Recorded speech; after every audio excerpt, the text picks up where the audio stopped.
Yo, yo, yo, yo, yo, what's going on, everybody? How we doing tonight? Hey, man, it's your boy in here, and we got a lot to talk about tonight.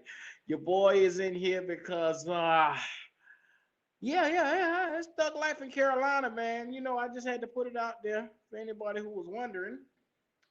Joint practice with the Carolina Panthers, and it was a interesting one. The Carolina Panthers had with the Patriots today a beautiful joint practice that led into a huge camp brawl. You gotta love it, man. We got a lot of stuff to talk about. Ike Ikwanu is now the starting left tackle of the Carolina Panthers. Uh, Also, Sam and Baker Mayfield to continue splitting uh, first team reps. How do y'all feel about potential reps? Are you feeling like we wasting reps with Sam Donald? Uh, Also, center Bradley Bozeman went down with a lower leg injury today. We will keep an eye on what's going on with him, with the status of his body, because he's a key part of what we want to do. But yeah, man, your boy is in the building today. What's up, family? Kid Juan, James, how y'all living, man? What's up with y'all? Man, I'm about to get it started. It's a beautiful day, man. The joint practice was tough. We got a lot of stuff that we want to get out here and get off my mind, man. So if you haven't already, go ahead, like, comment, and subscribe. We can go ahead and get our mind right, man, while I wait for somebody to come on up in here, man. So look no further. If you already up in here, come on and get comfortable because we about to go ahead and get started. And in lieu of the camp fight today, your boy got a good song to play today. So y'all just sit back and relax. All right, y'all. I had to do that one time for the bad boy Panthers, man. If we ain't stealing and running down with dirt bikes or selling drugs, we beating niggas' asses in practice. That's what the fuck we got going on around here, man. What a beautiful day. The testosterone is in the air. You're right, MDJ. We need that kind of energy to start this season off, man. We ain't seen a good camp fight since Josh Norman and was it Cameron Jarrell Newton? Well, was that the last camp fight we seen? We had a little scuffle every now and then, at the beginning of this camp. But this team seemed to be real chippy, y'all. I don't know. This team seemed that these boys knucking it. Boy, look at here. They ready to throw them bowls, man. I don't know what it is. I don't know if it's the energy in the air. I don't know if it's the tenacity, but these boys feeling some kind of way, man. I don't know. Might have to give Matt Rhule and Phil Snowden. I don't know, man. Well, them boy got this defense around here. Boy, look at here. First of all, if you haven't heard, and in case you're wondering, multiple brawl. Well, I ain't gonna say multiple. Two fights broke out today at camp, which lead to 5 players being ejected. Kenny Robinson, Phil Hoskins on our side, Christian Wilkerson, Kendrick Bourne, and James Forrence, I guess his name is, was ejected for the Patriots, man. So with that being said, I was listening to Matt Rhule's interview earlier. First thing they asked him, he was like, "What's going on?" We just gotta stop fighting. Yeah. Hopefully we can stop fighting. You think? But you know what, Matt Rhule? Matt Rhule, you gotta love the chippiness of this team, man. From what you're seeing right now, that means week in, week out, day in, day out, this team is not laying the fuck down. Not laying down, not moving down. They 10 toes down. I like a little aggressiveness, man. Just saying. Man, but before I get started, I'm gonna shout out a couple of people, man. Kit Juan Ellis, what's happening? James Hurd, how you living, man? Rod for Sooners, man, I appreciate you, fam. Omar Tillman, what the fuck is up, man? Black Matt Rhule, what's happening? Man, look at here. That's my baby cakes right there. What's up, baby cakes? How you living? Uh, MDJ, you already know what time it is, man. But anyway, uh, we've been seeing a lot going on, and it's extra chippy, man. It feels like there's something in the air with this team, and I don't know if it's just me. Oh, can y'all feel it as well, man? It feels like okay. Let's look past Matt Rhule. Let's look past everything that's going on right now. with Matt Rhule and his stupidity. Let's just look past him. Uh, but if you can feel the energy of this team, man, guys, it feel like this team could be a playmaking, angry, punch you in the mouth type of team that's gonna just show up and be physical with you from week to week. And we haven't had a team like that in a long amount of years, maybe 5, 6 years. We haven't had a team that was that physical in a while. Now, I have to say the energy is there. Man, watching Jeremy Chin talk and elevate his way to looking like every step of a leader is a beautiful thing, man. Oh yeah, I had to do it one time. What's up, people? How you living? If you haven't already, stop, like, and subscribe to your boy channel. We growing over here.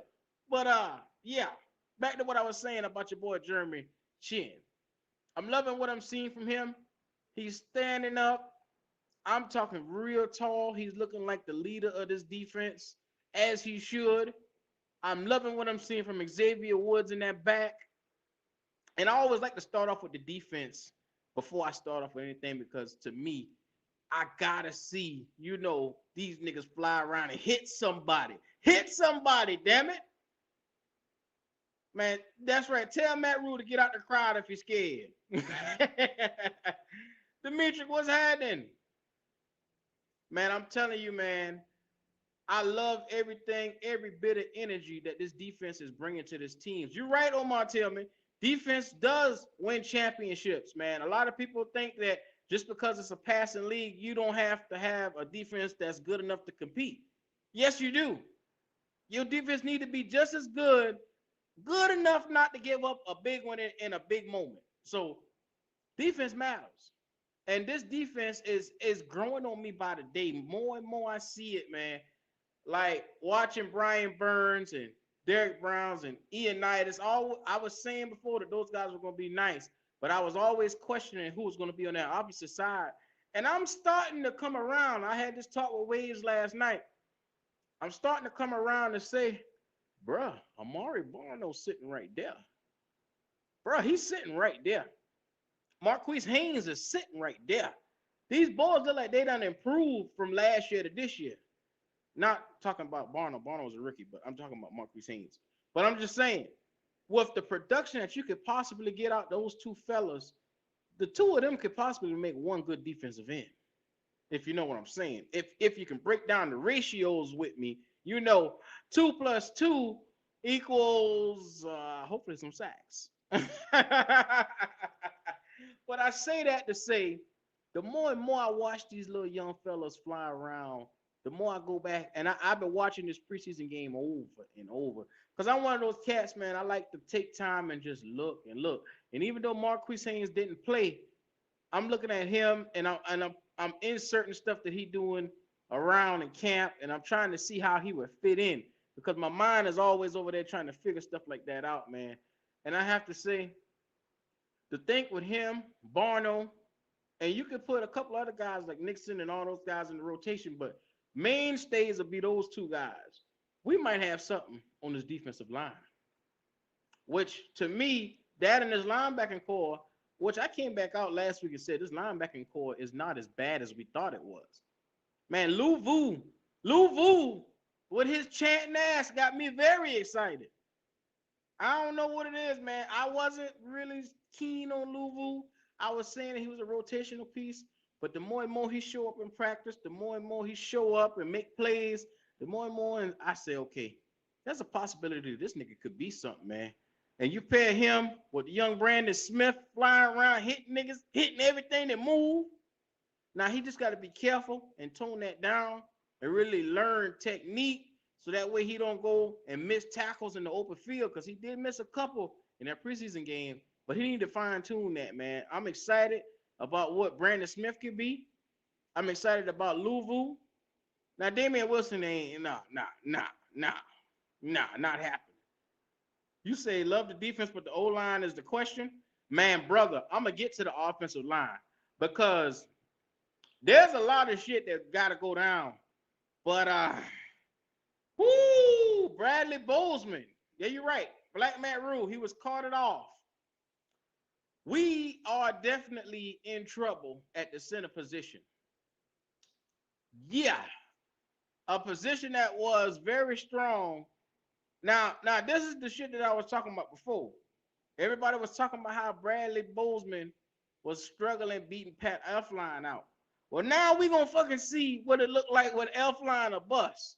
Now it's time to see, can this nigga continue elevating himself, because we saw him in the preseason game.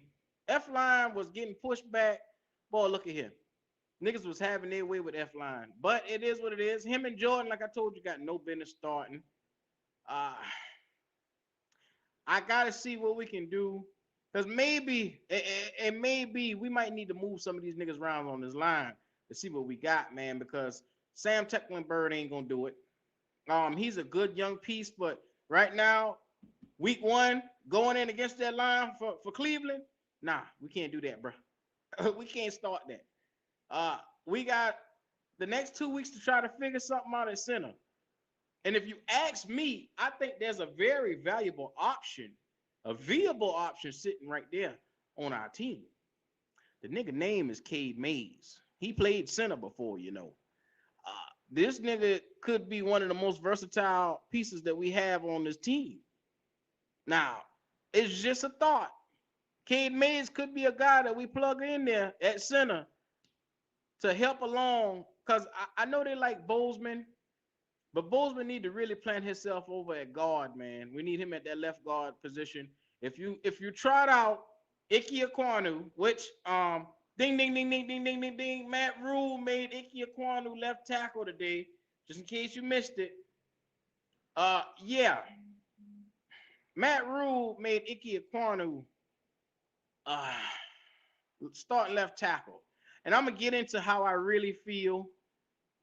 But Bozeman is down for the moment. We don't know how long he's going to really be down. So once we get the information, that'll really tell us how we should really move. But the contingency plan should be, I mean, fuck it, let's get Pat Elfline up to speed, man, for right now. But like I said, I think that the better option would be Cade Mays. The better option, the better player is definitely Cade Mays. If you can teach him, you know, what he need to learn for center, calling out protections and different stuff like that. If you can get that to him on the fly, then you might have something there possibly. I think we need to, you know, look at every option, because he would be a good option. Leah Davis, people talking about how we sucked in 2-minute drills against probably the best 2-minute offense. So, yeah, well, the best 2-minute defense. So, okay. I'm gonna be honest with you. Watching that preseason game, we got a lot of things we need to tune up, but it seems to be one reoccurring problem with Matt Rhule, and it's these quarter-to-quarter adjustments. And after you see what's going on with a team, like making the adjustments of, if they are stopping your run, what do you do? Like if they are stopping, you know, neutralizing what you do best on the field, then what do you switch to? This nigga does not switch. He keeps running that same dumbass play over and over and over and over. And I noticed that. Man. Like, especially when he trotted PJ Walker out there. Man, PJ was 10 for 19, but it was like one of the roughest looking 10 to 19s I've seen, because it was like balls flying all over the place, hitting the ground. I mean, bruh. I already done told y'all how I feel about PJ. I really think that I'm gonna be honest with you. A lot of people seeing PJ getting cut. I don't think PJ gonna get cut. He is too much of a favorite for Matt Rhule. I'm starting to think now, the more and more that we go into this week right here, I'm thinking that they're gonna hold on to PJ. I'm thinking they're gonna go 4 quarterbacks, and then they're gonna cut somebody else along in the opposite side of the field. Like, this week is supposed to be cuts coming up, but it don't look like they're trying to get rid of PJ. Bozeman injury isn't serious. He'll be back in the lineup later this week. Okay. Appreciate that, Lonzo. The card was used as just a precautionary. I got you. Hoover, what's happening, fella? What happened in the brawl? Well, from what I gather from the brawl, niggas got testosterone, and I guess somebody decided to do. I don't know what started it. All I know is these niggas couldn't keep their energy under control, and that energy was flaring out, which caused look, caused one nigga to punch somebody else, turn into a big brawl. Next thing you know, all hell broke loose. So when it comes to this, I got to get the specifics of what happened with the brawl. But all you need to know is that niggas is chippy right now. That's all you need to know. You say trade Sam, keep PJ. Hmm. If we were to trade Sam, I don't think that's I don't think that's what the Carolina Panthers will. I don't think that's what they're gonna do, man. To be quite honest with you, Baker Mayfield is our starting quarterback. And after what Matt Corral went out there and showcased in week one, he kind of tarnished anything that we could do to help his case to become quarterback number two. He really fucked himself up. Um, so you kind of need Sam Darnold now, even at 18, $19 million. You need Sam Darnold because what if Baker get hurt? Like, what if he re-injures that shoulder? Now you looking around like, oh shit. Well, we already seen it preseason that Corral isn't quite there. I mean, granted, we saw him with fourth stringers.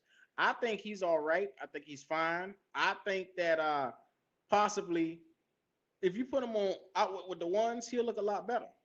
I mean, that's to be given. Now, we've seen PJ Walker with the ones. That ain't shit. I don't want to see that no more. I really don't.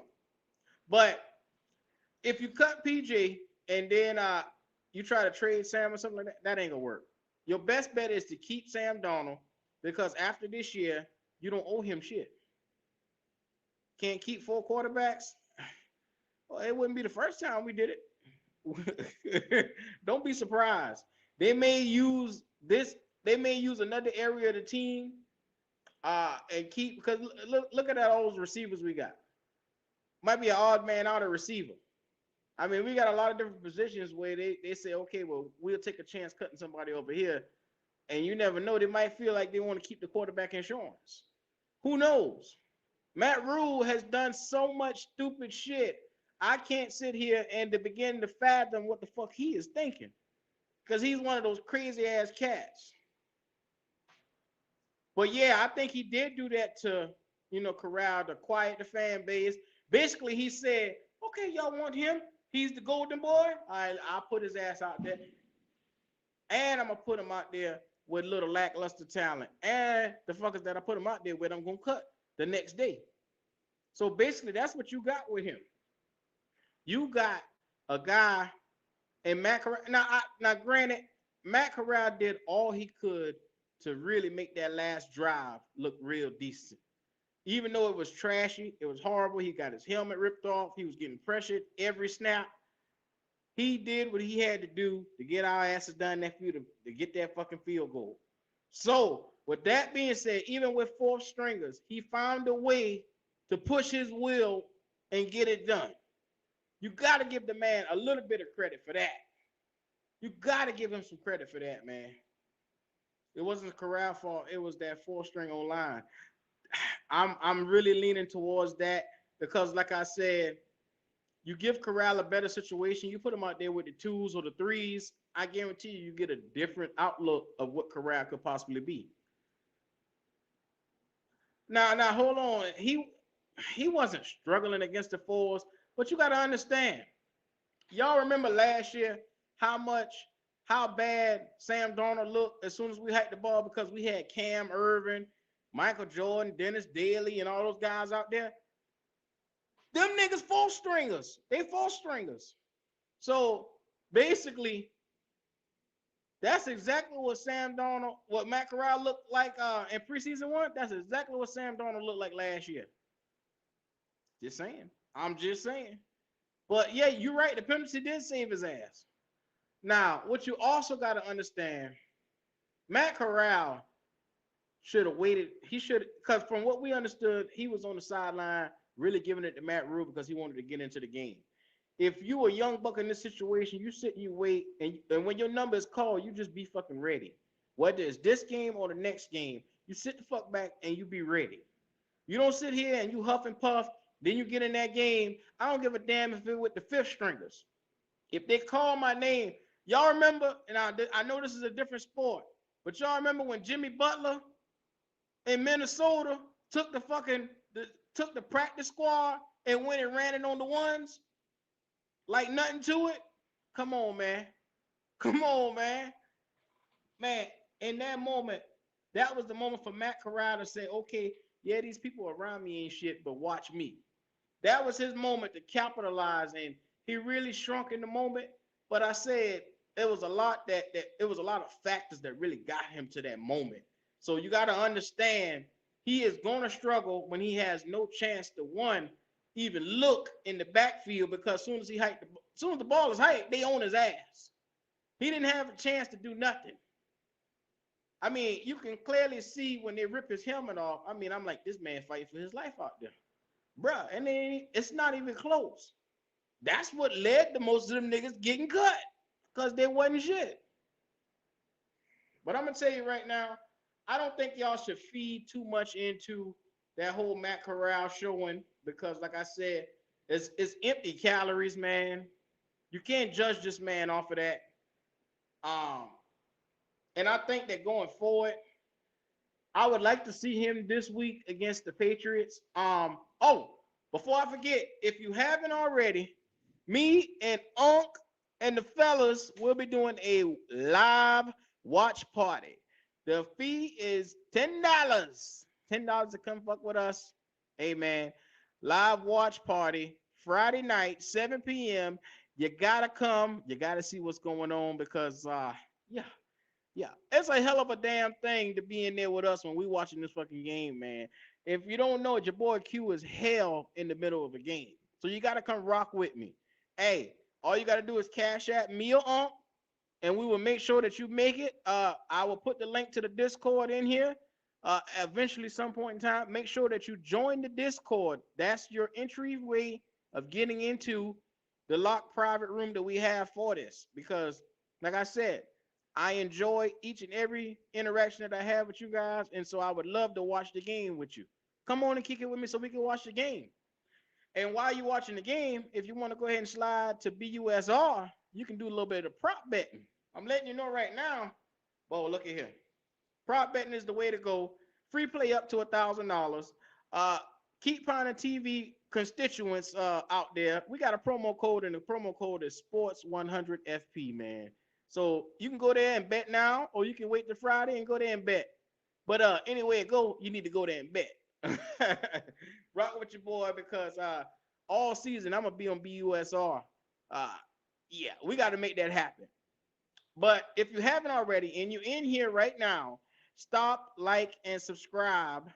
Show your boy some love. Make that red light, make it go ding. Because I like rocking it with y'all, man. Come on, so I'm keeping my eyes out there. I want to see y'all. I want y'all to see me see y'all. You know what I'm saying? See me see y'all. But back to what I was saying, man. Matt Corral, don't put too much stock into that. Coming forth for the Patriots, man, I would love to see him get out there. First of all, we've seen what P.J. Walker, everybody believed that what P.J. Walker did in that third quarter and the beginning of the fourth quarter was him putting tape and auditioning for whatever team he's going to be on next. So that's no problem. I don't have a problem with that. But in the same breath, Matt Rhule, you are wasting fucking snaps that really, as you see, your backup quarterback, Matt Corral, need. Because he can only get better with game snaps. And we wasting him away on a motherfucker that is not going to be on the team. Well, we think that's not going to be on the team, but look like he possibly could be on the team. Who knows? Matt Rhule might save him, because he always find a way to save his butt buddy. Allegedly. But anyway, when it comes to Matt Corral, I would like to see him go with the twos at least. That way we can see him under a better showcasing, because what Matt Rhule possibly did was damage the brand that we know as Matt Corral. for a lot of people because in Carolina, fans are so fickle. They are so hard on quarterbacks because if it all it takes is one bad showing for fans to start tripping and going crazy in Carolina. And that's one thing that you don't want to do. You damn right I'm sick of Rhule. Like Rhule does some of the stupidest shit I ever seen. Like, why would you put your first of all, a smart and a thinking coach, a thinking coach would never put his rookie in that position. You would say, hey, this guy's a young guy. He struggles with certain things already. I know he has head issues, where he really overthinks stuff and he kind of dealing with depression and shit like that. Why would you even do that to him? Put him in a position where he looks and make him feel worse than what he possibly could. Because Corral feel like shit probably after that game. He do. Because he want to go out here and redeem himself, but he got to wait a whole another week. I mean, you gotta think about everything that he's dealing with. You don't want to kill this guy's psyche before he has a chance to really get back on the field. And Matt Rhule just seemed like he didn't give a fuck. Like, honestly, Matt Rhule did not give one fuck at all. It was like, okay, you want to get out there? You want to go play? Well, fine, take your ass on out there. Now, when this happened, I'm going to show everybody around here that you ain't ready. And he set this bitch up to fail from the get-go. Because talent around you matters. I don't give a damn what nobody says. The talent around you really matters. It matters who you have at left tackle. It matters who you have at right tackle. It matters who you have in a receiver. It matters who you have behind you in the backfield. Because if you don't got the adequate team around you, you won't be able to move that damn football. And as you saw, he had so many issues trying to move the football. He couldn't get a receiver open. He couldn't get time to even look to see if the receivers were getting open. And hell, when they were running off the plays, the running backs were getting stopped in the backfield. Bro, come on, man. What are y'all really doing, man? Matt Rhule, and what I've learned from watching Matt Rhule, he is one selfish motherfucker. I don't understand why he does this. I don't understand that, man. The shit that Matt Rhule does to this entire team from week in and week out. This little sorry soap opera liking bitch always creates something where there's nothing at. Like a quarterback controversy when it wasn't nothing. Like the left tackle competition when it wasn't nothing. The center competition. Who the fuck thinks that Pat Elflein is better than Bradley Bozeman? Who? In what world? This the shit that Matt Rhule do. Well, I'm not gonna pick the starter. The starter's gonna pick themselves. Word, nigga, that's what you're gonna do? That's what you're doing now. That's why we in this predicament that we in. Now he has come out and said that Icky is your left tackle. But no shit, nothing gets by you, Sherlock. We all saw this from the get-go. Why you think we were putting up so much fuss when you kept putting these other niggas in the spot? And we kept saying, what are you doing? This guy's a number 6 overall pick. What are you doing? You do not draft a guy number 6 overall and decide to bench him and want to make him earn something. What the fuck are you making him earn? What are you making him earn? Bruh, at the end of the day, win or lose, the day you pick him, his ass was a starter. At number 6, the day you pick him, he was a starter. Whether he get out there, whether he showcase something or whether he's a bust. His ass is a damn starter and it's nothing to really talk about. Icky should have been, this shouldn't have been nothing that Matt Rhule should have even created. All he should have been doing was skating Bradley Bozeman little ass arms. Not Bozeman, Brady Christensen little arms over there at left guard. That's what he should have been doing. But you know what, Dimitri? I'm starting to really, Matt Rhule is really starting to really make my ass itch, man. Every time I think about him, he really getting on my nerves, man, because it's like, why are you still playing around with this quarterback thing, man? We all know Baker Mayfield is the starter. We all can see that. There is nothing else that you can tell me that's going to surpass anything that I've seen with my two fucking eyes. I know I seen it. Y'all seen it. Everybody can see it except for Matt Rhule. So you go out there, you want to split most of the reps. Man, give Baker the fucking reps, man. We need to be getting ready because this is the dress rehearsal game. We need to be getting ready for week 1. Week 1, we got the Browns. And I promise you, you need to learn something when you're going up against the Patriots because Bill Belichick is one of the smartest coaches. Matter of fact, I'm sorry, Bill Belichick. Where are my manners? Bill Belichick is the GOAT coach. And you need to, if anything, Matt Rhule, you need to be learning shit from the GOAT himself. Yeah, he might cheat every now and then, but the motherfucker want to win. So you can't question his intangibles when it comes to winning.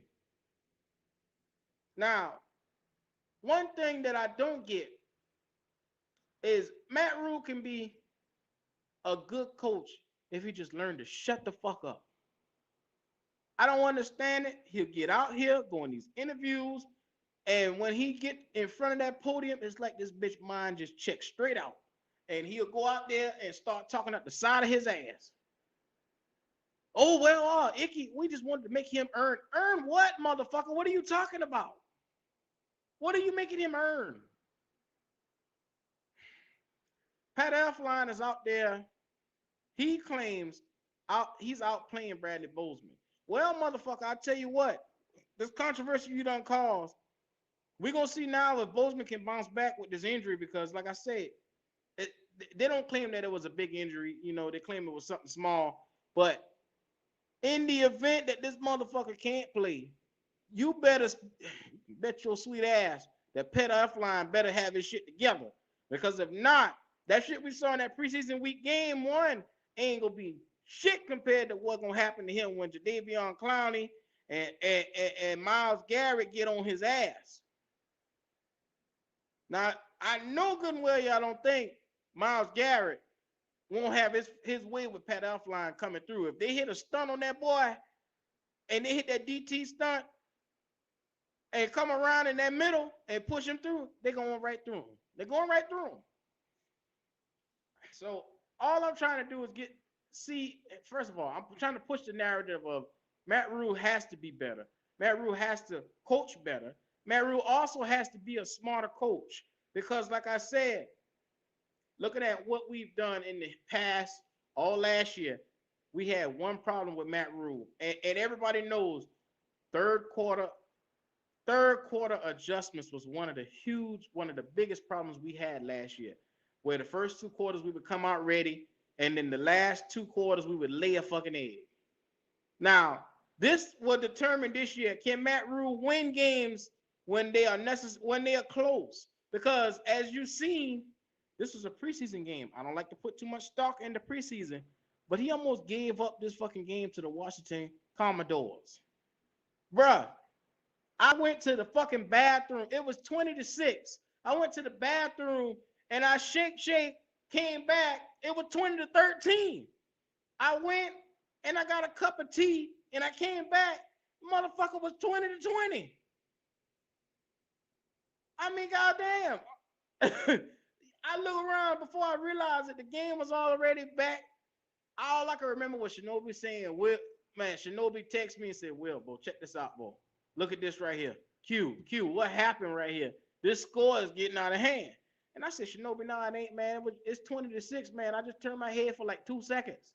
In the fourth quarter, I turned my head 2 seconds and come back. The game is gone.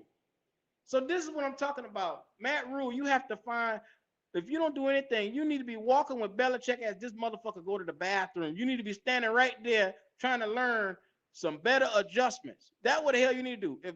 If Belichick go to his car, you need to be right there. If Belichick go to the house, you need to be right there. If Belichick take his ass down there to get a snow cone, you need to be right there. Learning everything that you can learn from this motherfucker by accident. Because I know he ain't going to teach it to you, so you got to learn what you can learn from this nigga by just watching and observing him. This nigga ain't the GOAT coach for no reason. So all I'm saying, we got injuries. We got players to fill it in. We just need to make sure we got a goddamn coach that don't fuck it up. I get so sick and tired of Matt Rhule trotting his dumb ass out to that podium to say something stupid. And Lord knows, in the Panther organization, can somebody buy these guys a fucking microphone? Am I the only one that be struggling to hear what the fuck they saying? Or whatever question that they be asking? I'll be leaning into the damn phone. Can somebody please buy the Panthers a fucking microphone? Y'all can mic the players up, but y'all can't afford no damn microphone for the people to talk to. This is ridiculous. Cheap ass organization want to get these cheap ass players, but don't want to buy a fucking microphone. Why is Michael Jordan competing for a starting job? Lonzo, the nigga named Jordan. His name is not Michael Jordan no more. The nigga name is Jordan. Why is Jordan competing for a starting job? For the same reason why Matt Rhule is still in his deal 3 out of 7. Yeah, 3 out of 7. For the same reason. Because we don't fucking know. We don't know. None of us can understand for the love of it why Michael Jordan is even considered being a starter. He has no business being. His level of talent should be 3rd string at best. At best. Why in the fuck would you put a 3rd stringer on your starting line and think he's going to compete? Like I told you, he's playing favoritism with these boys. What he do is if you skin and grin in his goddamn face, he'll trot your dumb ass right out there, and over talent, he won't give a fuck. He'll just put you out there because you his boy. And that shit ain't gonna cut it, man. There are niggas with actually good talent that are sitting there. Unc just told y'all niggas about big right tackle number 74 sitting his big 6'7" ass right there. And they overlook this nigga every chance they get. Austin Pleasance. Cade Mays sitting right there. The niggas with actual talent. But they keep trotting Michael Jordan dumbass out there. I don't get it, man. All you got to do is laugh at Matt Rhule one fucking time and you a starter. That's all you got to do. It don't make no sense to me, man. Show me the nastiness that Jordan has that Rhule keeps raving about. Fuck, I don't know. I don't see it. Maybe he's showing Rhule this shit personally. Maybe that's the fucking reason why we don't get it. I don't know. I'm not alleging anything. But he keep claiming that this nigga nasty. Now, how you know? Because nobody else seeing this shit but you. So where you find time? Hey, man. All I'm saying is I'm tired of the Matt Rhule shit. I'm looking at this team as an overall, and I think we hit it on the head. Unc was one of the main ones that was hitting it on the head, saying that this is definitely a wild card team. This team, the talent will surpass anything that Matt Rhule can do to fuck it up. And I believe that 100%, 100%. After watching that preseason game, if you can't watch, look at our number ones versus Washington number ones and how well our number ones had looked on offense and defense. It looked like a well-oiled machine. What I'm saying is on each level with the ones in that game, there was complimentary football on each level. On special teams, on offense, on defense, especially on defense. If y'all niggas didn't see Xavier Woods flying all over the place, I don't know how you missed that. Xavier Woods had about 5 tackles in the first couple of fucking series, and I was like, wow. He had 4 to 5 tackles right then. And I was like, bruh, imagine putting your boy Jeremy Chin opposite of this dude and they flying around there together. This defense is going to be special.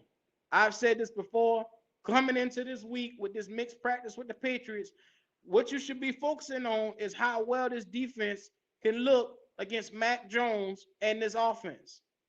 Judon is going to be going up against your boy too, on the opposite end. I'm curious to see what Matt Judon is going to look like against Ike Ekwonu, because Judon is a very good pass rusher. I'm very curious to see Will he push Icky to the edge? Will Icky learn? Will he learn some moves for his repertoire? Like he got to really figure out something when it comes to pass blocking. And who better to test it out on than Judon? Judon is a very good. He's a very good pass rusher, man. So he had double-digit sacks. This guy is a legit guy to come off the edge. He struggled against Montez Sweat, so I'm curious to see what he's going to do against Matt this week. Um, like I said, we have the live watch party for anybody who's just tuning in this Friday, 7 p.m. Make sure you cash out me or Unc. The admission fee is $10. Cash app me or Unc. That's Unc 2020. And then me, money sign Dub Q 09. Um, like I said, it will be taking place in the Discord. If you aren't already a member, I will put the link in the Discord for you to be able to join. But yeah, who struggled against Montez Sweat? Lonzo. I know you saw Icky. Icky. Icky really struggled against him a couple of times. But he really got beat on that touchdown on that touchdown pass. Woo, it was bad. Lonzo, tell me you saw that. I know you saw that. The one way Montez Sweat. Let me tell you, I'll break it back down for you. I did this already yesterday. The nigga was moving so fast. Icky had his hands like this right here, and Montez Sweat already been by this nigga. He had already blew by him. He got beat on one play, which was the touchdown. All I'm saying is, I get it. Niggas get beat every day. But we watching, the microscope is on a nigga like Ike Ekwonu. We want to watch him mature into the left tackle that we know he can be. And doing so, he has to learn how to beat guys like Montez Sweat consistently. Not taking a play or two off where he getting his ass beat or his ass handed to him, because later on down the line, mentally, we're going to need him to be there for when we start facing a lot of those teams with those pass rushers. Because, man, look at here. Jordan is coming from the Saints. You better act like you know. Jordan is coming from the Saints. Myles Garrett is coming week 1. Them boys is coming. He got to get his shit together. There's a long list of guys that he's going to be playing. You say you tired of Robbie bringing Odell. Why you want to do something like that? Like T.I. said, hey, why you want to go and do that? Not that. Hey, why you want to go and do that? why you tired of Robbie? You know, we all know Robbie ain't shit, man. Come on now. Let's not act like it's a surprise, man. Come on. We all know that Robbie ain't shit. And quite honestly, I'm not surprised by the newest or the latest thing. But Robbie has been having a quiet.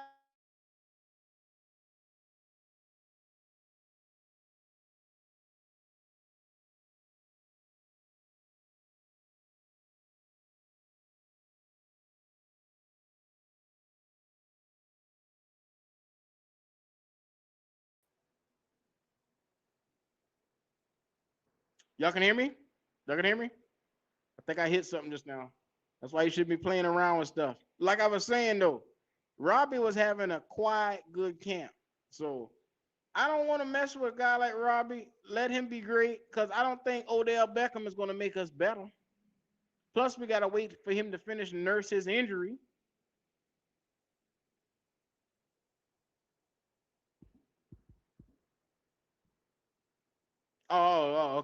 Okay. Just make it show. Just make it show.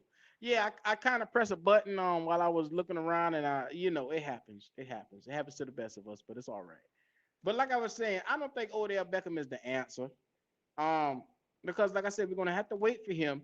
Then we're gonna have to get him up to speed. Yeah, I know he want to come back with Baker now, but what does Daddy got to say about it?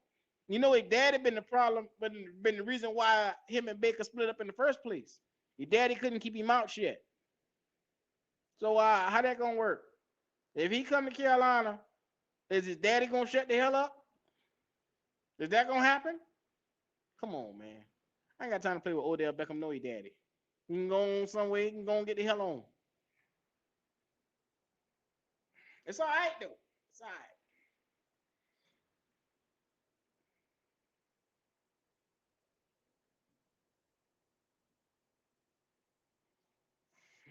But I'm gonna tell y'all like this. I'm very excited for the rest of this camp. I'm gonna be honest, man. This offensive line is very vital to what we want to do going forward. And I'm very interested to see what are they going to do at center. What are the Carolina Panthers going to do at center? Who that's it? Yeah, Odell can kick rocks. Hey, Roquan Smith to Carolina. Man, I wish I've been campaigning for Roquan to come. But everybody has been saying, oh, that's he, Lonzo done did it. Everybody has been saying that it's going to cost too much to get him. Like nobody in the Carolina Panthers organization want to pay him $20 million once he get here. Plus, we have to trade for him and give up something like maybe a first or a second round pick. So, in order to get Roquan here, it would be a lovely thing to get him here because, like I said, he's an All-Pro, a two-time second team All-Pro linebacker. I'm gonna let you know right now. If you give up a first round, you say at least a first. If you give up a first round pick for this man, Carolina Panther fans are going to lose their mind. They don't give a damn what his numbers look like. They don't give a damn what he do. See, and I'm gonna tell you why they're gonna lose their mind. Because with the uncertainty of this team, with no quarterbacks lock up for the future, if you give around a first round pick with a guy like CJ Stroud that could be possibly coming out next year, these Panther fans are gonna shit their fucking pants. You don't want to do that. Because then you think they don't want to shut the fuck up now. Panther fans really wouldn't shut the hell up. Oh, we get a linebacker, he got to get 200 tackles.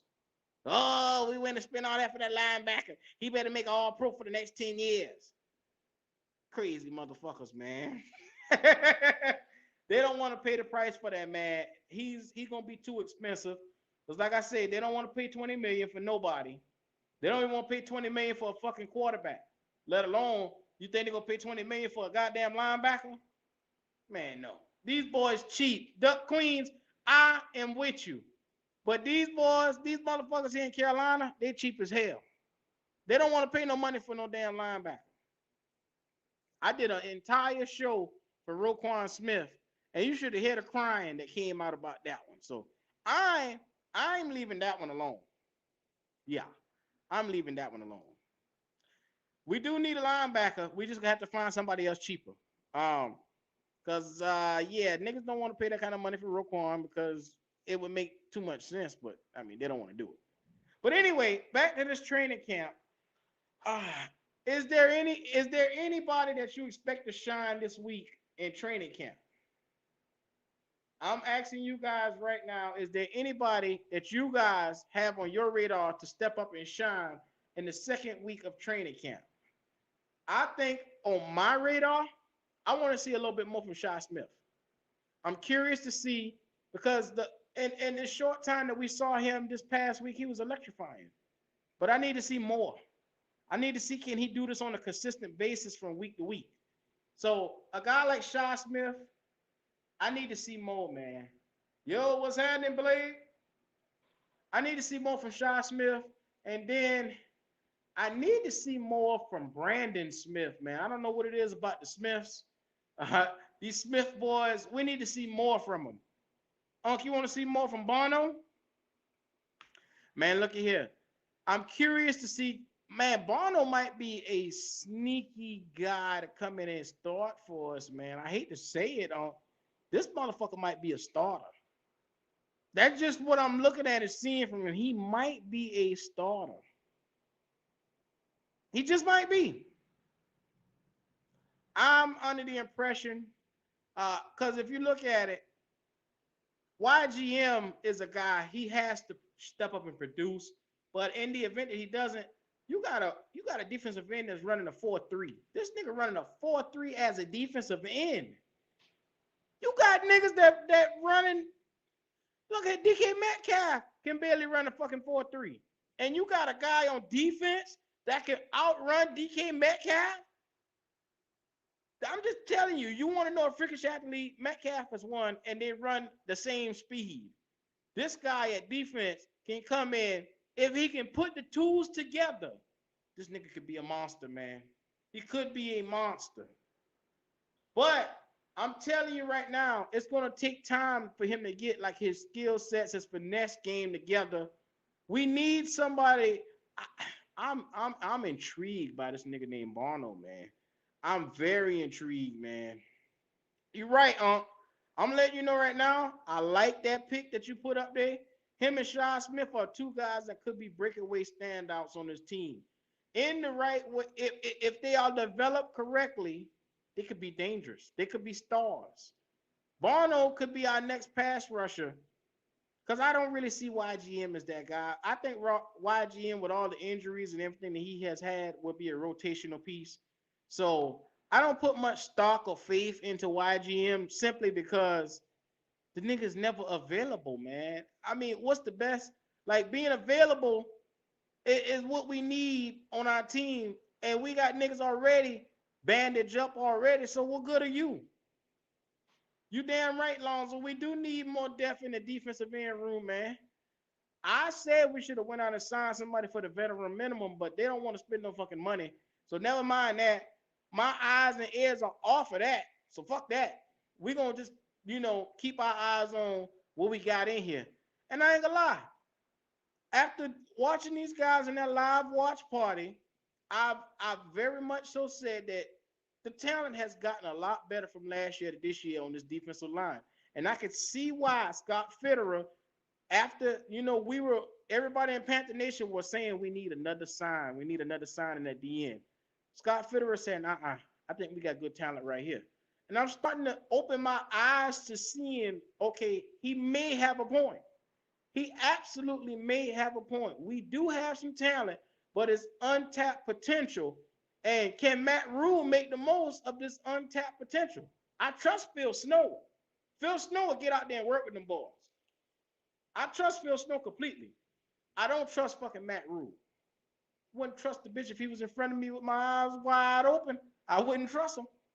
I'm telling you. What's up, fam? Bo Carter, what it is?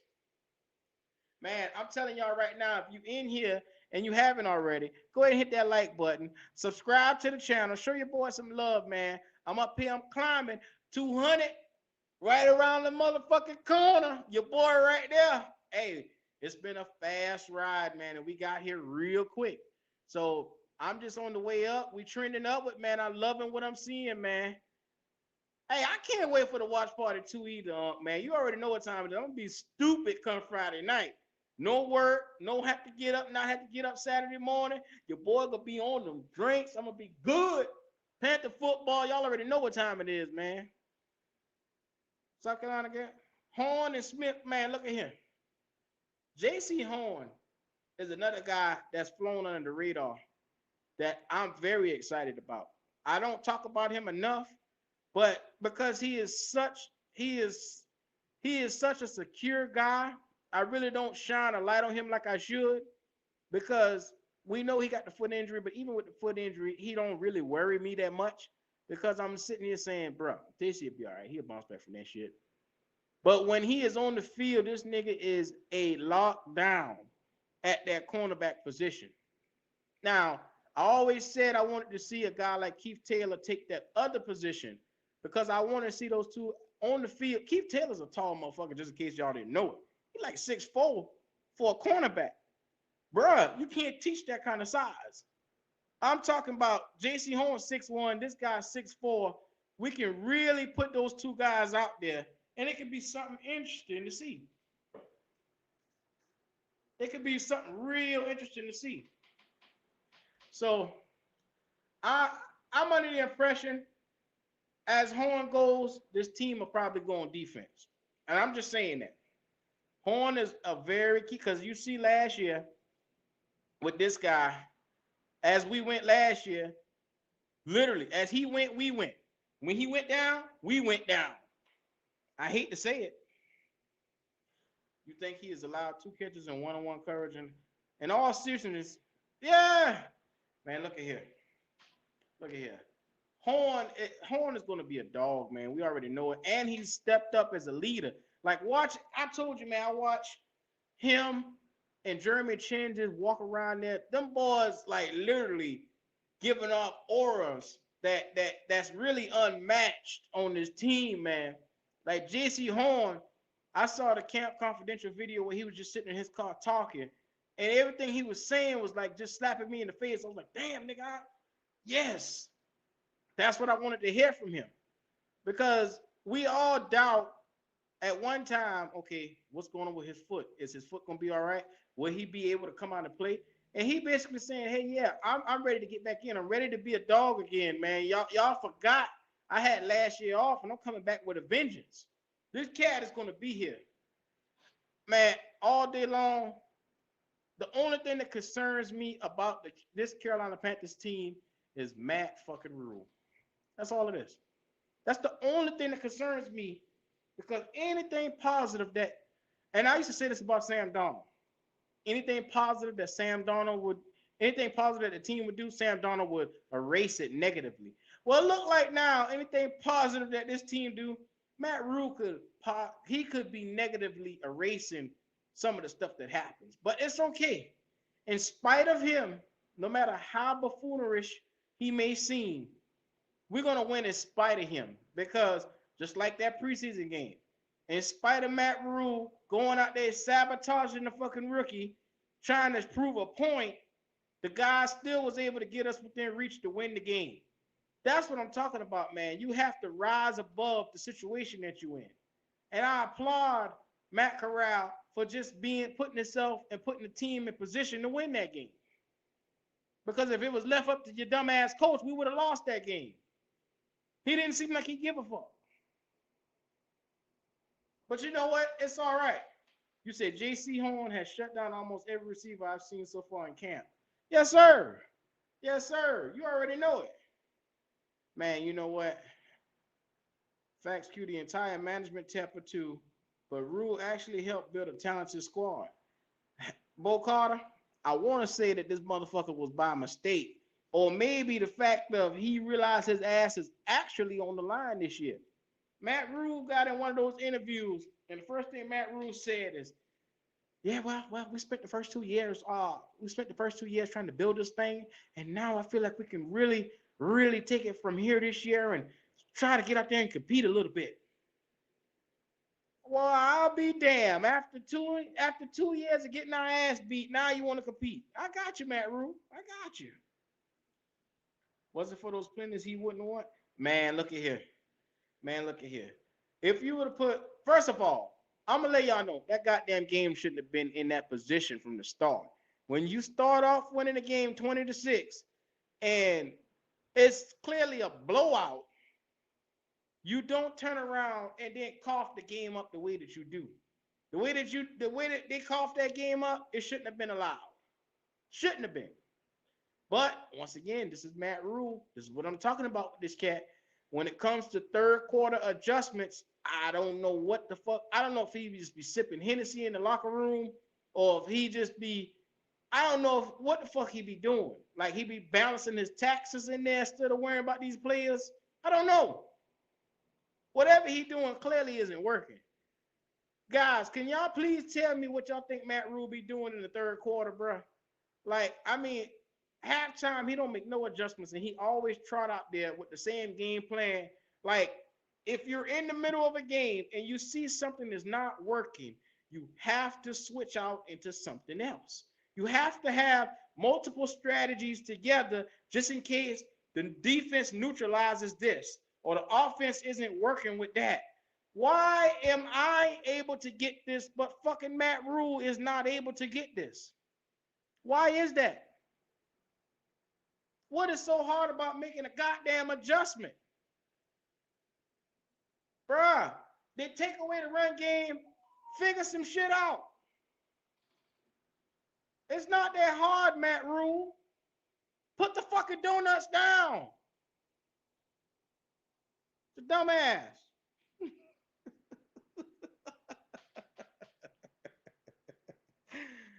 Oh man, every live I find one way to make myself laugh, and there's always that one, and that was it just now. But you know what? I'm I'm under the impression, man. Here we go, man. I'm not even about to do it.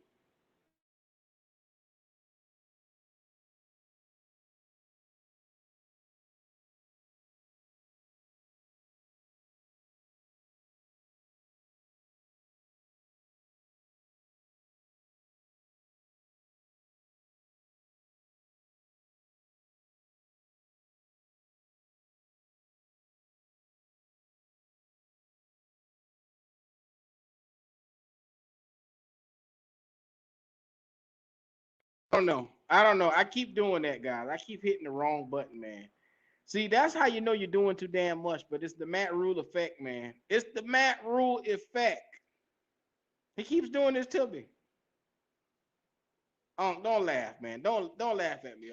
I every time I get wound up with Matt Rhule, I go to pressing a button and I knock some shit off. Why you think Belichick was praising Rhule so much today? Just good sportsmanship or what, Q? Come on, man. What you want Belichick to do? You know, go out there and say, yeah, well, Matt Rhule's really a jackass. Nah, but him and Matt Rhule are friends. If y'all don't remember, y'all remember when Belichick was supposed to be texting, what was that, Matt Rhule? Congratulations on the job. But he fuck around and text somebody else.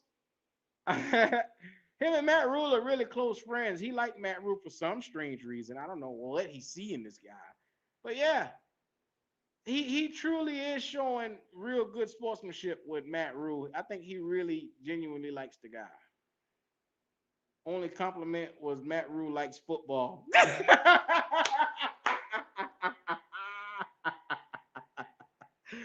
hey, hey, you know what, Lonzo?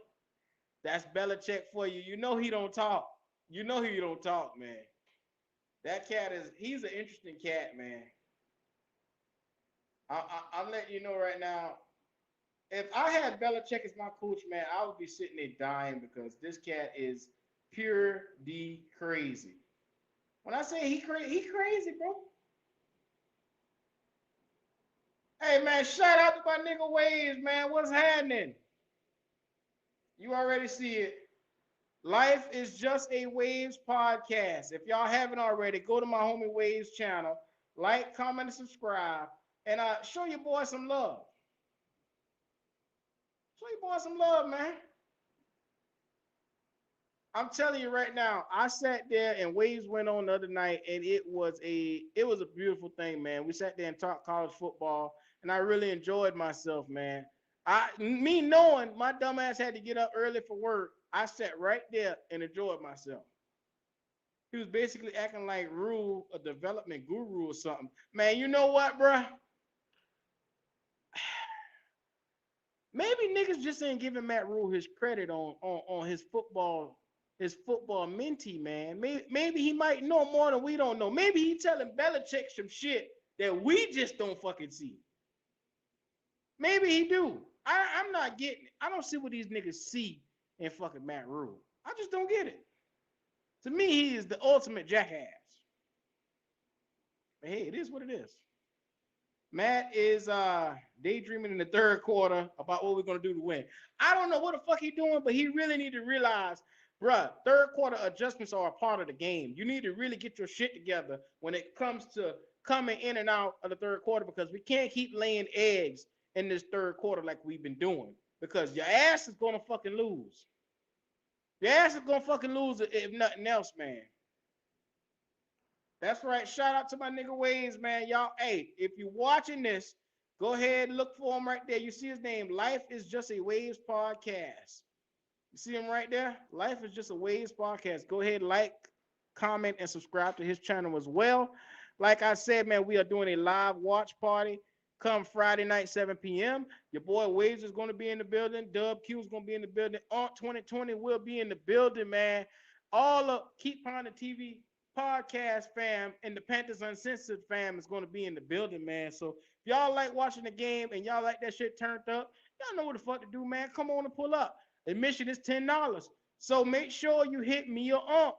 That's Cash App for Unc is Unc. If you still watching, put your Cash App in the bottom. And for me, it's money sign Dub Q09.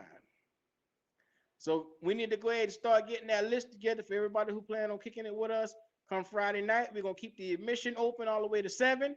That way we can make sure that everybody get in there who needs to be in there. It's gonna be done in the Discord. So if y'all give me a minute, I will post the comment. I will post the link for the Discord. And you know, your boy always making sure we keep y'all set, man. I'm making sure we keep y'all set, man. If nothing else. I appreciate each and every one of y'all, man. The race to 200 is almost here. I'm telling you, man. Waves. So Icky is the new left tackle. Bruh. I'm letting you know right now. Hold on. I'm letting you know right. I'm about to get right on it, Waves. I'm about to get right on it. Let me post this link to the Discord. I'm getting right on it. All right, there we go. That's the link to the Discord. If you haven't already, make sure you go ahead and join. If you want to be a part of the live viewing party, go ahead and make sure that you got your stuff together. So that way, all we got to do is drag your name, type your name in, and drag it on in there. So that way, we good. So Waves. Yes, Icky is the new left tackle, and we already knew that shit. Fucking with Matt Rhule. Matt Rhule decided that he wanted to put us through a string of emotions. He wanted to basically juggle the fan base from week to week because he felt like it was a thing to do. Because he wanted to make Icky earn everything that was coming to him. I mean, when you take a motherfucker 6 overall, what else is it for him to earn? Him being ranked that high says, hey, I am an NFL starter. You don't remember what the process is to getting Icky? You only get a guy that high because you need him to come in and play and start for you. No shit, Sherlock. Nothing gets by you. I don't understand. I don't understand Matt Rhule, nor do I understand his philosophy on trying to force players to really. Basically, he's trying to force players to get out there and work harder. Well, we all know at the end of the day, we all could see that fucking Icky was the left tackle. I mean, physically, he is the most dominant thing that we got on the line. He just got to learn how to fucking pass block. I mean, that's all it was.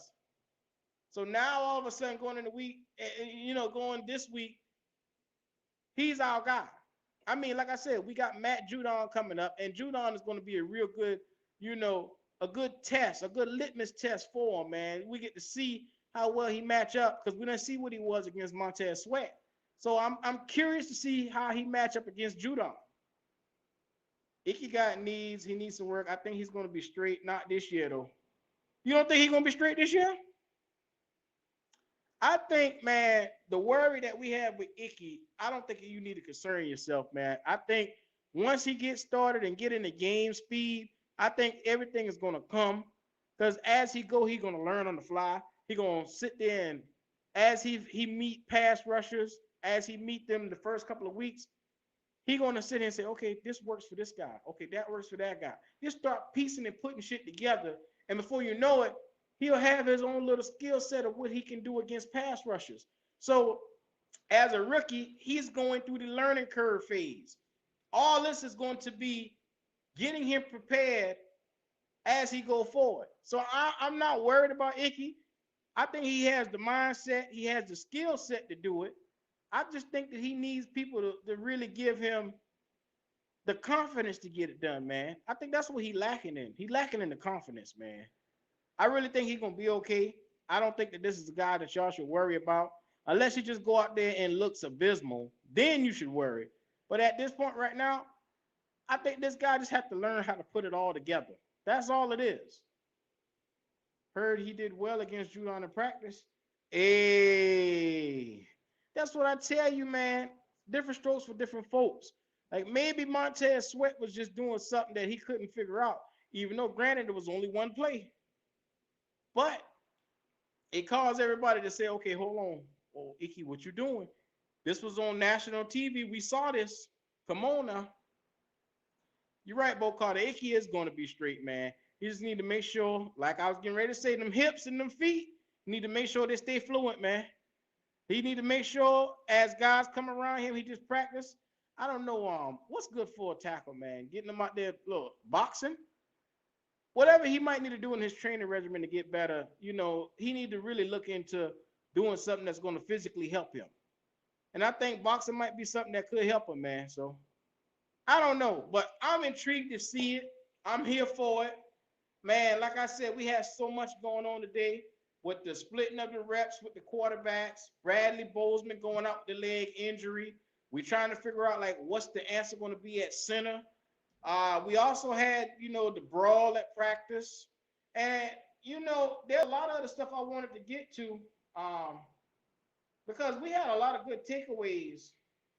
We had a lot of good takeaways from the last preseason game. So I'm interested to see one, how is Baker going to adjust to a Bill Belichick led defense? I'm curious to see what that's going to look like with Baker Mayfield. You trying to catch up on everything today, man, bruh. I caught Matt Rhule's interview. I caught a couple of things with Jeremy Chin talking to the media. That was pretty cool. I finally did caught the Camp Confidential yesterday. That was pretty cool. I'll watch that later on. But I'm catching up to everything too, bro. Them boys bamming out in practice, like literally, niggas was bamming out. They brawling out in practice. They had a huge fight where they had to have the police to come to restrain some of these fellas. Well, not restrain, but separate them. I had to sell that. But like I was saying before, to anybody that's just coming in, this team seems real chippy, man. We haven't had a real gritty team like this in a while, man. Then, like I told you, just watching Jeremy Chin walk around like he the king of this defense, man, and watching like J.C. Horn really assert himself.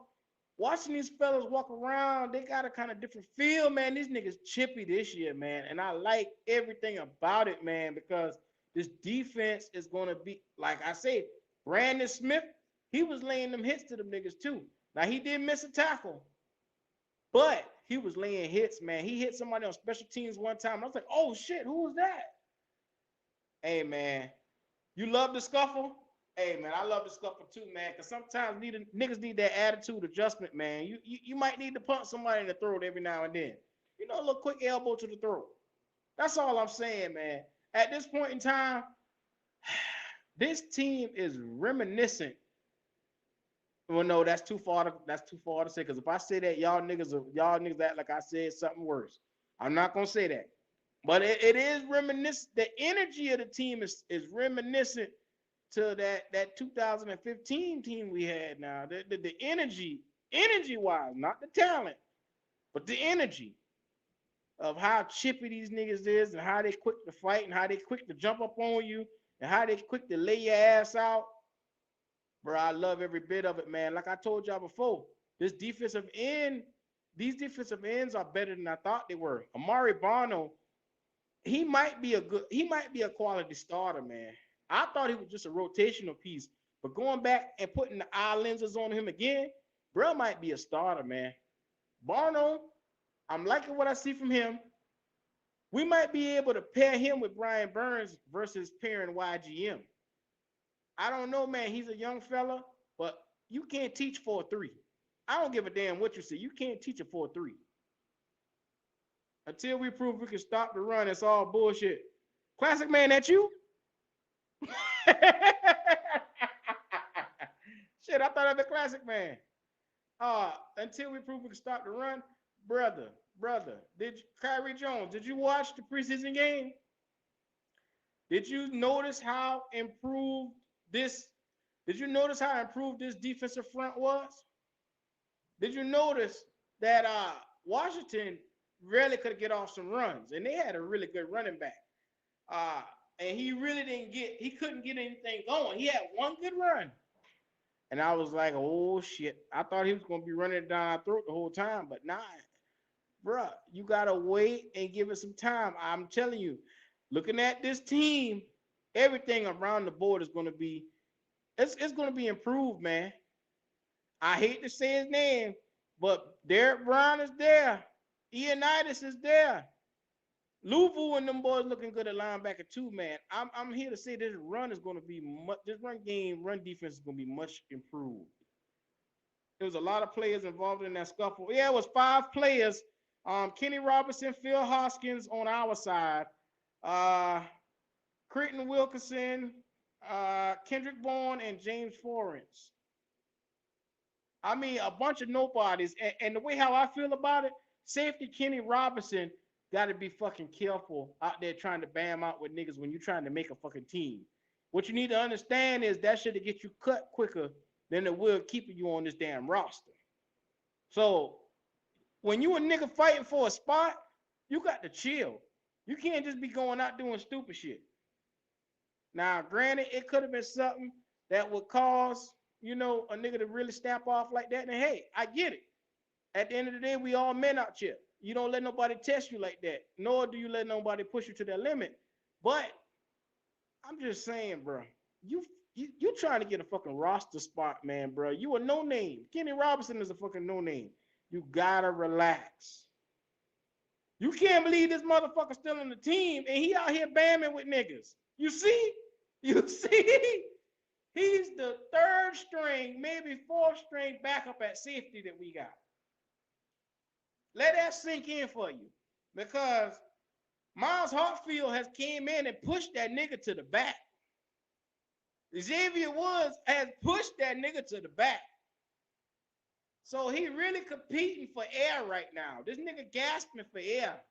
Because he got a little bit of air left in his left lung right now.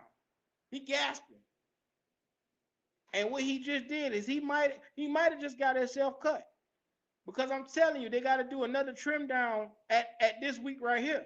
And he might be the first nigga out. Former XFL players, I don't know what it is, but these XFL players, man. But I'm sick of these motherfuckers, man. Like PJ, sick of your ass. Sick of wasting time on you, bro. That's just me personally. If you're watching this, don't judge me. Hey, I like what I like, and I just don't like backups that came from the XFL. I'm just saying, man. I'm just saying. Hey, Waves, I had to put it out there, man. Because this team right here, like they don't understand English, man. I don't want to hear or see that shit, man. I don't. I really don't. But it's okay.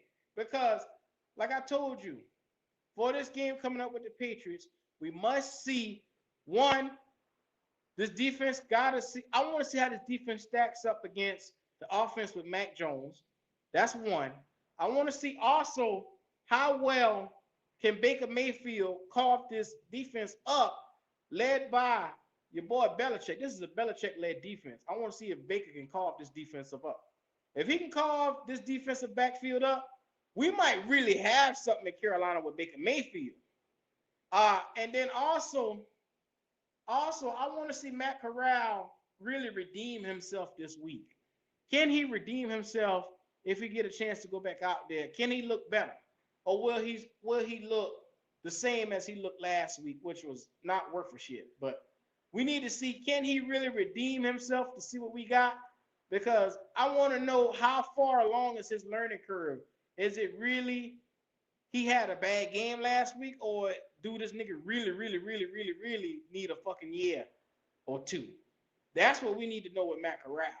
We already got to solidify Ike Ekwonu as your starter at left tackle.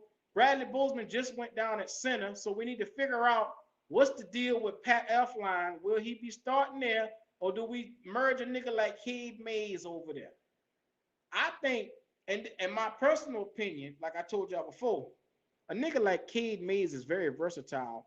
If you trot out Ike Ekwonu, Brady Christensen, then you do Cade Mays at center. You put Austin Corbett at right guard and Taylor Moton, that's serviceable. Because I like Cade Mays. Cade Mays played center before.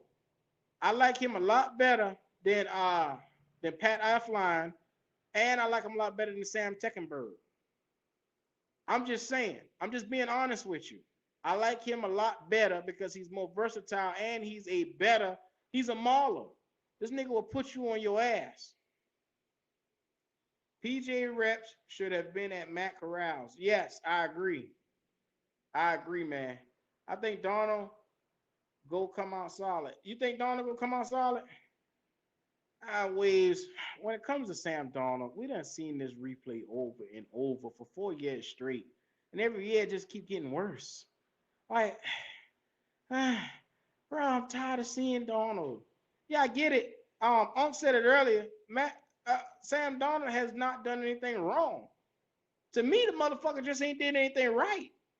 I just haven't seen him separate himself from Baker Mayfield.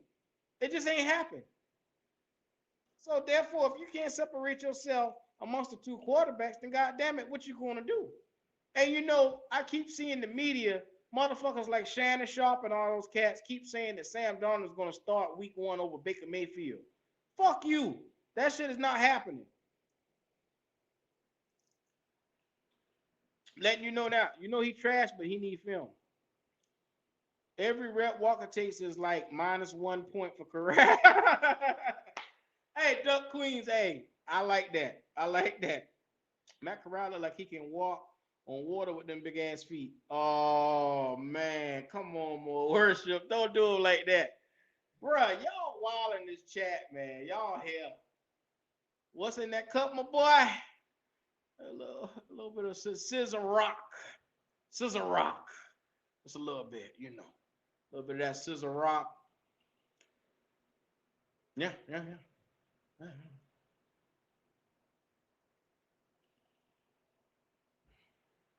Sam went 4-7. I'm letting y'all know right now. I really don't want to see much from Sam Darnold in this preseason game. Even though they're saying he's sharing snaps with the ones. With him and Baker, it should be one series each, and we just get them out there. I don't want to see them boys play into the second quarter because you could risk an injury. Like I say, Corral to me is more of a question mark. I want to see him out there a lot more in this game because we need to see what we have in this guy. I don't want to see PJ black ass at all. And I really mean that. I don't want to see this nigga at all. He can go and sit down. He can go and get the towels. He can go and get the water. I don't give a damn.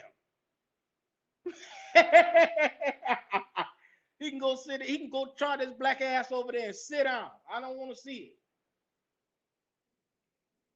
Hey, y'all want to see him go out there and waste more reps where them reps could be split with Matt Corral or somebody else? Come on, man. It's a waste of fucking time, man. I don't want to see PJ out there no more than y'all. Come on. What the fuck are we gaining from watching him? He just, okay, y'all say y'all want that nigga to have tape. He just did that shit last week. I don't want to see the shit this week at all. I don't want to see him at all. So waste of fucking time, man. How much tape does nigga need? That's a damn shame. He got to get out here every week and put shit on tape. Like we ain't had 2 years of this motherfucker on tape. Come on now. Since Walker played for Rhule, Rhule says he is getting Walker audition reps. Yeah, that's what he doing. Yeah. PJ will likely get a series or two. Waves. You see what you just did? You know what, Wade? I ain't fucking with you and PJ. I'm surprised PJ little brother step cousin ain't come on here trying to get PJ to be the coach of the year over here. We can't trade PJ because who the fuck wants him? Who in their right mind wants PJ? What are you gonna give up? A box of cookies? What are you gonna give up? Some Crunchy Munch? What the fuck are you gonna give up for PJ Walker? I'll wait. Does he have any trade value?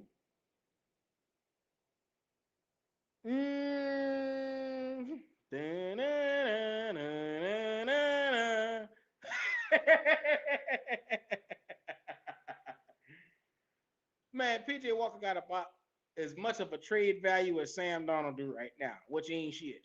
Nobody wants Sam, nobody wants PJ because they both fucking trash. The XFL. If we get a draft pick for Walker, Duck Queens, you notice what you just said? If we get a draft pick for Walker, it ain't gonna happen. It ain't gonna happen. Nah, it's not gonna happen. Why would you waste a draft pick for a motherfucker that struggled to get one win, and the other win he had a nigga that y'all claim ain't worth shit? Cam Newton. Y'all claim he ain't worth shit, win him the second game. You forgot the second game he won, he split reps with Cam Newton. So basically, this nigga really only got one win in the NFL. Hey, wait, I'm hell on them Drakes, boy. I'm telling you. Oh, man. Only because, man, PJ Like, if realistically, what could you get for PJ Walker right now? I mean, he has no trade value. And I don't even know why we even paying this motherfucker right now, man. Because at this point in time, like, what purpose is he serving right now when he is stealing reps from your young rookie? We don't know what we have in Corral. We know that PJ is not the answer. We tried this already. I keep having to break it down for these motherfuckers, man. PJ ain't shit. Sign language for your motherfuckers. You damn right. Like and subscribe to the channel if you're watching and your motherfucking ass over here peeking. Talk about some damn PJ.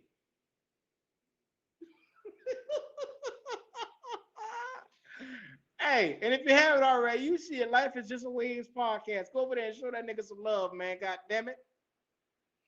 Sam and PJ can go now. I've been trying to get rid of these niggas the whole offseason, and we just ain't did it yet. So I'm under the impression, Bo Carter, they don't want to fucking get rid of these little two sorry motherfuckers, man. So at this point in time, they are part of the family. You might as well get used to seeing them. They will be there. I'm under the impression these motherfuckers ain't going nowhere. That's just how I feel. So as long as they don't trot their dumb ass on that field, I'm good. As long as they sit the fuck down and hold the clipboard, I'm all right. Just don't go on that fucking field.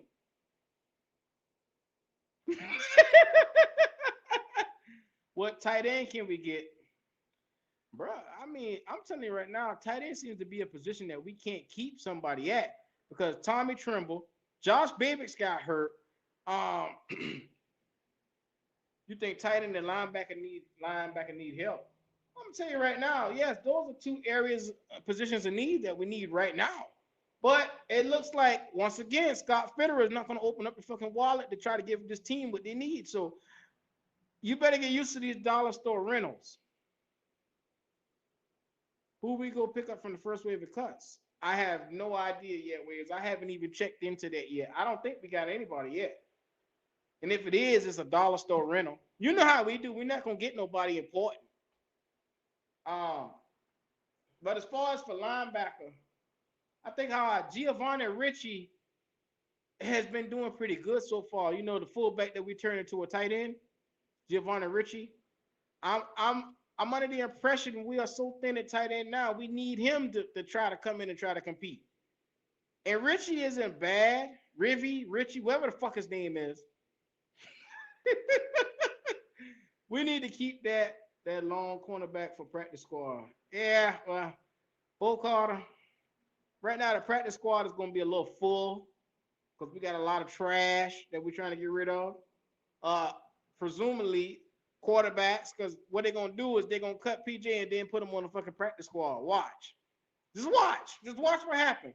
Because Matt Rhule want to keep his little bitch around. He's going to find a way to do that. I'm under the impression, man, when it comes to this Carolina Panthers, you don't want to spend money. You don't want to do anything to get better. We just want to sit in mediocrity. But it's all right. It's all right. I'm going to shut the fuck up about it. Because nobody don't want to listen to me. I didn't tell y'all what the fuck to do around here, but nobody wants to listen to me. So fuck what I got to say. Fuck it. Fuck it. I've been saying this shit for years and nobody won't pay me attention. So, hey, the hell with it. Yeah, the hell with it. Hey, man, but seriously, for tight end, Tommy Tremble looked like he's going to man that tight end position. And it looked like he's going to be alone because Ian Thomas went down with an injury. Hopefully he can get back up. Josh Babicks went down with an injury too.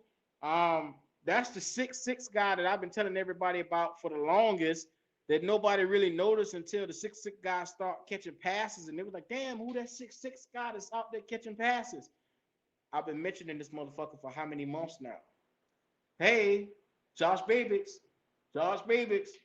Nobody paid me attention then. Just another, see? I said it again. Nobody was paying me attention. But as soon as those guys get back healthy, because I don't think none of them have any season-ending injuries or anything like that, so they should be back. We should be, pretty solid in the tight end, in the tight end room. So, I mean, I'm hoping so. You say you've been knowing that. That's nothing new. Blow it up and trade a round one for Roquan. Rhule. Oh, Lord. Duck Queens. You gotta be. Shh, shh. Don't say that around Panther fans. They need a number one draft pick. Don't say that. Don't do that. Don't do that. Don't ever say to a Carolina fan, trade a number one, a first round pick. Woo, boy. Shit. You telling these people to trade a first round pick, your ass gonna get burned. Don't do that. Don't say that. What you doing? No, don't do that. Don't tell them that. What you need to understand, a first round pick around here is more valuable than life itself.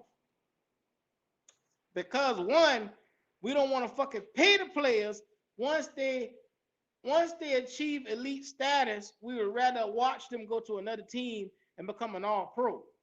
So therefore, that draft value is going to become very handy later on. But then on top of that, we don't want to we draft guys and we watch them develop elsewhere as well. So I mean, well, if you ask me, a number one draft pick around here don't mean shit. Because that's all I'm saying. They're willing to trade round ones for Watson. Oh, here we go. Don't start this shit. Like, I'm under the impression you should do all you can to get Roquan Smith here, but niggas will tell you differently because they don't. Look at here. Bo Carter, you better tell them boy cry on me for 2 fucking hours about the goddamn Roquan Smith. And, no, we don't want to pay $20 million. No, we don't want that. No, he's a 2-time All-Pro, but we don't need that. These fuckers said with a straight face, we don't need a 2-time All-Pro.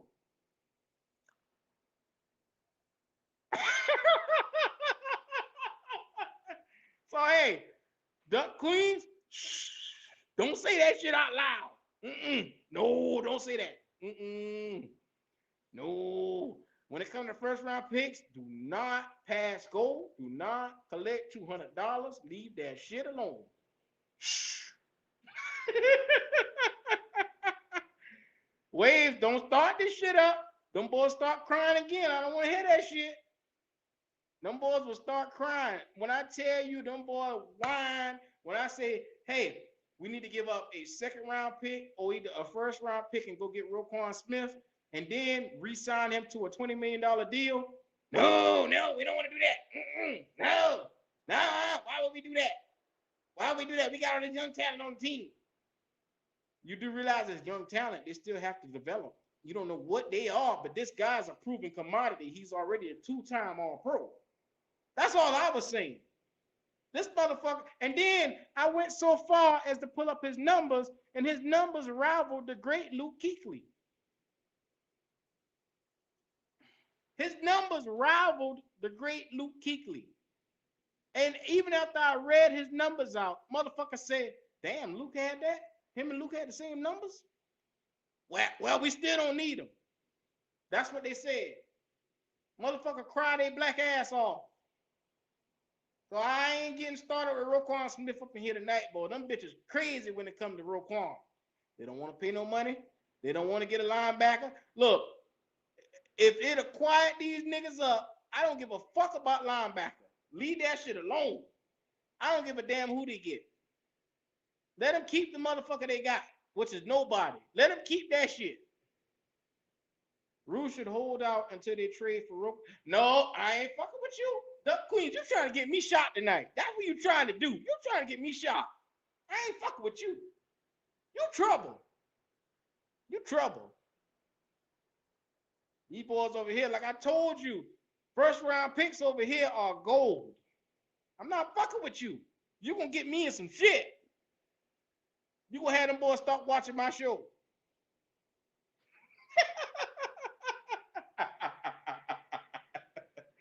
I ain't fucking with you.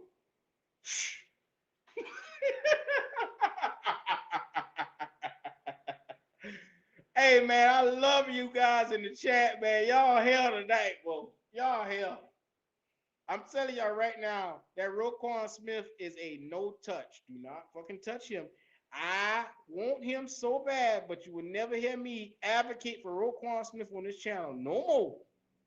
The way y'all, if you think I'm lying, do me this favor. Go back in my videos. About 5 or 6 videos ago, I did a video of trade for Roquan Smith, and just listen to these motherfuckers cry. Man, I had them coming out the woodwork. Cry. Cry. Cry.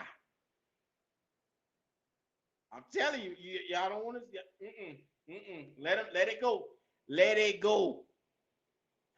So if you haven't already and you're watching this, like, subscribe. And if you're watching it and you're scared to put a comment, just go and put a comment, man. I'm here for you. We are here together. We are all Panther fans under one nation, under Matt Rhule. So you might as well learn to coexist, because it's gonna be a tough tenure, man. It's gonna be a tough tenure.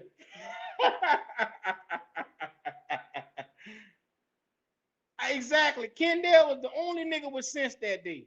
And I ain't saying nothing else but anybody else. I let Lonzo, I let Black Matt Rhule, I let all the motherfuckers do all the crying they want, because I don't want to hear that shit. I don't want to hear that no more. Them boys scarred me for 2. Look, I started off the show all excited, and by the end of that show, them boys whined for 2 fucking hours, and it had me in depressed state. I was fucking depressed. But no Q. Yeah, he had 163 tackles, but how the fuck you put a but? How many motherfuckers you know out there getting 163 tackles? I'ma just shut the fuck up. I'ma just shut up. We are not under Matt Rhule. Panthers, Better Nation, fuck Matt Rhule. Hey, paid Donald 18, but Roquan. Hey, where the motherfuckers was at when we paid Sam Donald? That's what the fuck I want to know. When they gave Sam Donald that 18 and a half to 19 million, I ain't hear not one of them bitches cry. That's all I'm saying. But now you don't want an all-pro linebacker. But you ain't cry for this sorry ass, this nose pencil, this potato head looking motherfucker that we got in Sam Donald.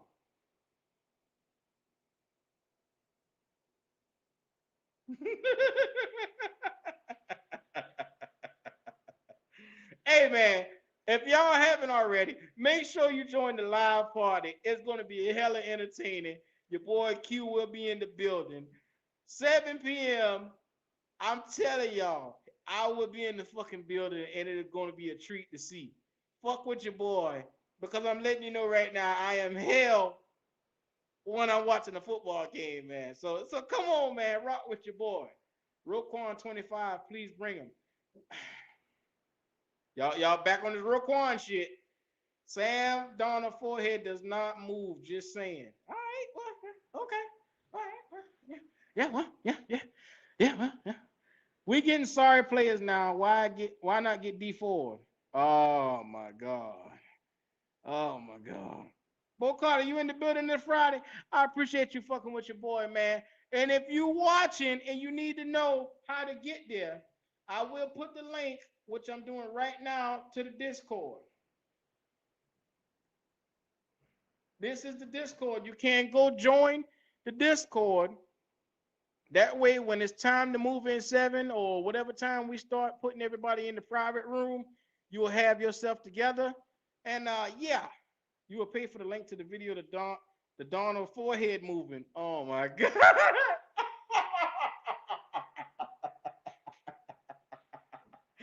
I like that. Hey, you know what, Duck Queens, you hell. You hell. Hey man, I appreciate y'all tonight. It's been a beautiful one out there. I will do another live tomorrow. So if you're watching this, you gotta beat me to it, dog. Hey, if y'all haven't already, go to Panthers Uncensored, like the family channel. That is the main channel for everybody over there. Keep Pounding TV Podcast. That is our other channel over there. Please go over there, show some love. Big Cat, shout out to you. iNate TV, shout out to you. Classic Man, what's happening? Waves, Life is a Waves podcast. Y'all saw him in here tonight. Hey, man, show that brother some love, man. Nothing but love from the family. Look at here. I'm letting it all go tonight. You just joined? Well, we're gonna start opening up probably the day before. We're gonna start moving, anybody that cash app me and hold on, let me put my cash app in there just in case y'all would like to do it or anybody who watch it later would. It's gonna be money sign Dub Q09. So if y'all want to do that, one I think is 2020. 2020.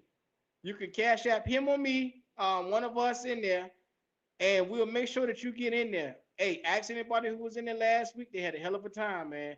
And it was a smooth transition.